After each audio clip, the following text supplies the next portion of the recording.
இதில் என்ன ஹைலைட்னா நம்ம சமையல் மைனஸ்க்கு விட்ட கோழிக்கும் அப்படித்தான் இருக்கு. நம்மூர் சமையலை சப்ஸ்கிரைப் பண்ணுங்கள்.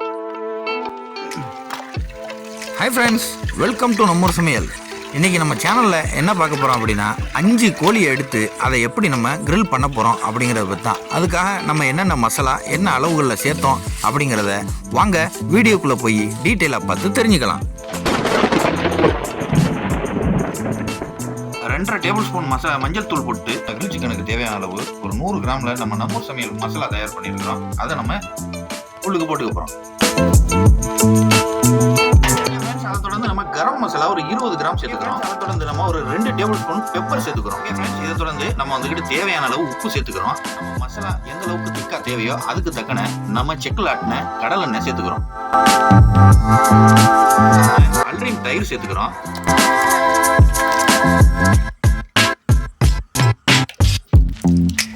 தயிரோட அளவு கரெக்டா ஒரு 100 கிராம். ஃப்ரெண்ட்ஸ், அதுக்கு அடுத்தபடியா நம்ம அரைச்சி வச்ச இஞ்சி பூண்டு பேஸ்ட் ஒரு 200 கிராம் சேர்த்துக்கிறோம்.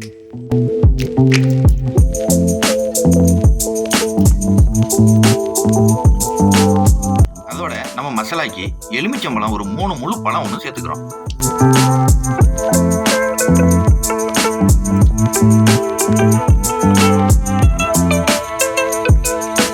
ஓகே ஃப்ரெண்ட்ஸ், இதெல்லாம் சேர்த்துட்டு நல்லா மசாலாயை மிக்ஸ் பண்ணிக்கிறோம்.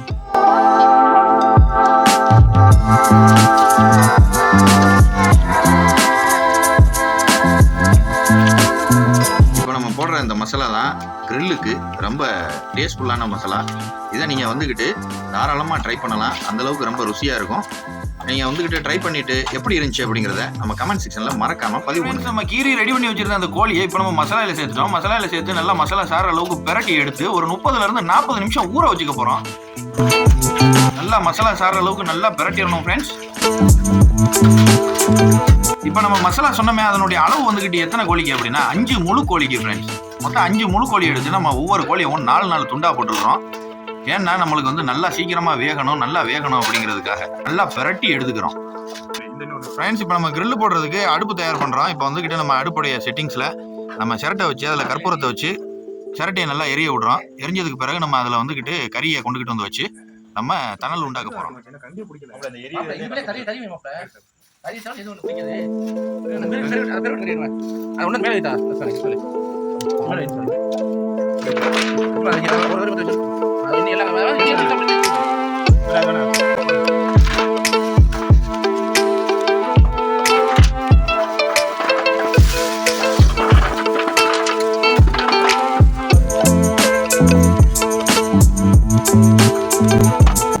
ஃப்ரெண்ட்ஸ், இப்போ நல்லா நெருப்பு கொழுந்து விட்டு எரிய ஆரம்பிச்சிருச்சு. சும்மா வேற லெவலில் தகன்னு மின்னுது. பார்க்கறதுக்கு அவ்வளோ அற்புதமாக இருக்குது. நெருப்பையை அள்ளி திங்கலாம் போல் இருக்கு. இது டனல் வந்ததுக்கப்புறம் நம்ம கோழியை வச்சு எப்படி டேஸ்ட் பண்ண போகிறோம் அப்படிங்கிறத பொறுத்து இருந்து ஸ்கிப் பண்ணாமல் வீடியோவை பாருங்க. ஃப்ரெண்ட்ஸ், இப்போ நம்ம 40 நிமிஷம் ஊற வச்சு இந்த கோழி செம்மையாக ஊறிடுச்சு. பார்க்கறதுக்கே வேற லெவலில் இருக்குது. இப்போ நம்ம வந்து இதை கிரில் பண்ண போகிறோம்.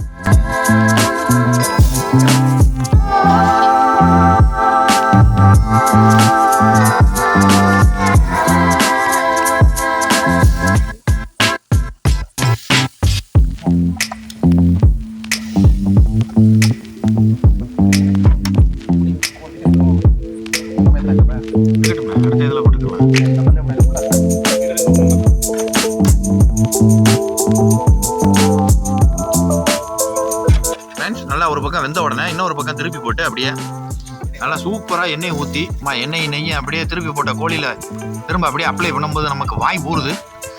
சும்மா வேற லெவலாக இருக்கு. ஆகா, தென்னை ஓலையிலேருந்து நம்ம எண்ணெயும் நெய்யும் எடுத்து அப்படியே மேலே தடவுறதே வேற லெவலாக இருக்கு.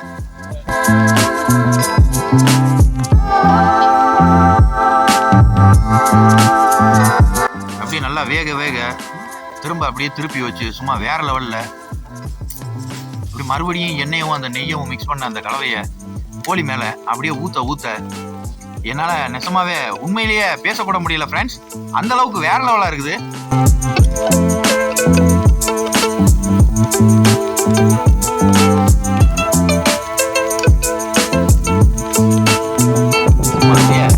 அந்த குழம்பெல்லாம் கீழே வடிகளை பார்க்கும்போது வேற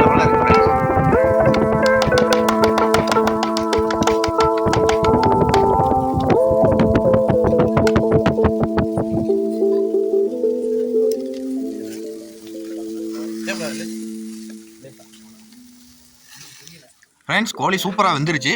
இப்போ நம்ம எடுத்து அதை நம்ம அது என்ன மயோனிஸ் தான், காக்டெயில் சாஸ் மயோனிஸோட டிக் பண்ணி அப்படி சாப்பிட போகிறோம். வீடியோவை ஸ்கிப் பண்ணாமல் தொடர்ந்து பாருங்கள். காட்டுங்க அப்படி. அடேங்கப்பா தகன்னு மின்னுத. உடனே சாப்பிடணுமா? அதானே அப்படியே சாப்பிட்டு வேற லெவலில் டேஸ்ட் பண்ணுறோம் இன்னைக்கு உண்மையிலேயே. இப்போ நம்ம செஞ்ச மயோனிஸ் வந்துக்கிட்டு நம்ம எடுத்து அப்படியே தனியாக தட்டில் ஊற்றியாச்சு.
சமையல் சேனலை கண்டிப்பாக சப்ஸ்கிரைப் பண்ணுங்க, பெல் பட்டன் அடிங்க, லைக் பண்ணுங்க, உங்களோட கமெண்ட் பண்ணிக்கிட்டே இருங்க.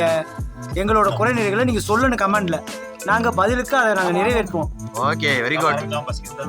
ஆரம்பிக்கலாங்களா?